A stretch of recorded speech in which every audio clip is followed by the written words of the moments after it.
Keys have come a long way since the days they were pieces of metal jangling around on your keychain. We now have smart keys, digital key fobs, and in some cases, even your phone can be used as the key to access and drive away in your car. Let's talk about the smart technology in our key fob. Because I have the key fob on me, the car will unlock just by touching it.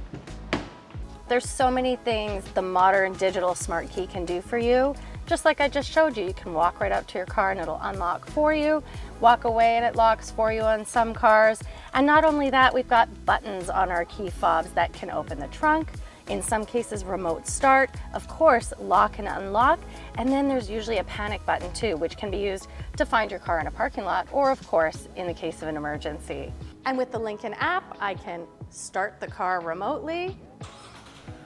I can unlock and lock it. I can open and close windows. I can even open the trunk. And my phone is my key.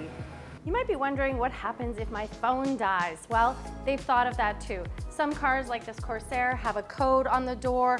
Most have NFC chips that recognize your phone and you can still get in, put it on the wireless charger and drive away. Leave a question or a comment, and thank you for joining us for TrueCar on Tech.